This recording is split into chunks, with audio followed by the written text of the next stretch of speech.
Awesome. Thank you very much for joining us, Deb. Tell me a bit about the organization. Thanks, Louis. So IFAW, the International Fund for Animal Welfare, is an animal rescue, so predominantly wildlife, but also pets in crisis during disasters, and also a conservation organisation, so conserving species and the places that they call home.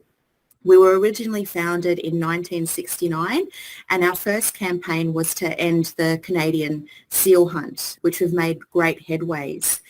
Today, we've expanded. We work across 40 countries internationally, and we address the issues that animals are facing in today's world, such as climate change, the expanding human population, which takes away their habitat, the increasing frequencies and intensity of disasters.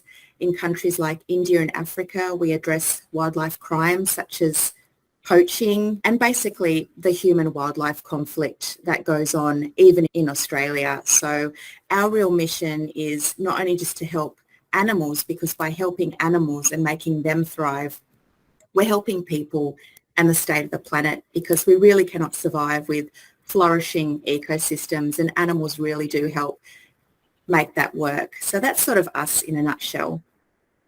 Wow. Well, coming from Africa, it's really important to stop, our wildlife all dying. So it's an amazing cause. What are the main services that you sort of offer?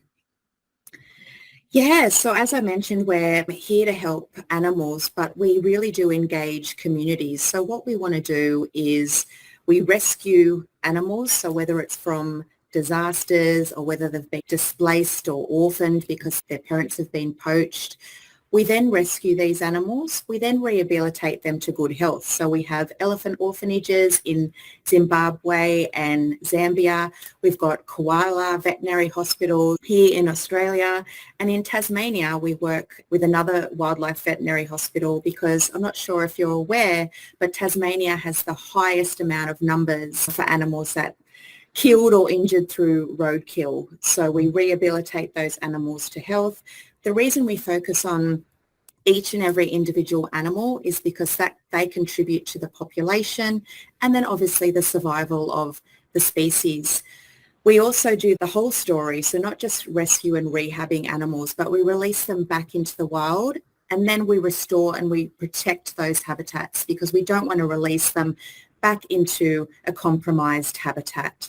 So that's the services that we do, and we work with communities on the ground. So as I've said, and an example of that in Africa, we help people have access to water, so they're not sharing the same water as the animals, and they're not having conflict with animals. They're not having conflict with their food. So we're really working with communities on the ground, other NGOs and governments, and in terms of shaping policy as well. So the services is that whole story: rescue, rehab, release, and restoring and protecting those habitats, and empowering the communities to do that. We're not a big organisation that comes in and says, you should be doing this. We're empowering those communities. We're putting money into their systems and creating a better future so they can coexist. And that's what we really promote, is that coexistence between human and animals, and why we need each other. Wow. And how can we help you? At the moment, we do have a key project in Africa, predominantly Zimbabwe, Zambia, and Malawi, and then Tanzania, and it's called Room to Roam. And what we're really doing is we're trying to protect elephants. We're trying to protect their migratory corridors. We're trying to reduce the conflict, the poaching. We're doing that by leasing lands, by empowering communities. And what we're doing is we're really looking for support for our Room to Roam initiative. And you'll find lots of information on that on the website, or please reach out to me, because it is dire in Africa. Kenya's having the worst drought. We also work in Kenya, forgot to mention, that they've seen in many years. And yeah, elephants need our support. There's only 400,000 left. And I know that sounds like a big number, but it's small in comparison. And why we need elephants: they're a keystone species. If you take elephants out of the equation, it's going to have a ripple effect on many other species and ultimately humans as well, because you remove the animals from that system, what's going to happen to that system? We're going to have desertification, so deserts, unhealthy landscapes and vegetation, which people rely on as well. Yeah, wow. Well, thank you very much, Deb. Thank you very much for your explanation of the charity. It's been really, really good finding out more about you. Thank you.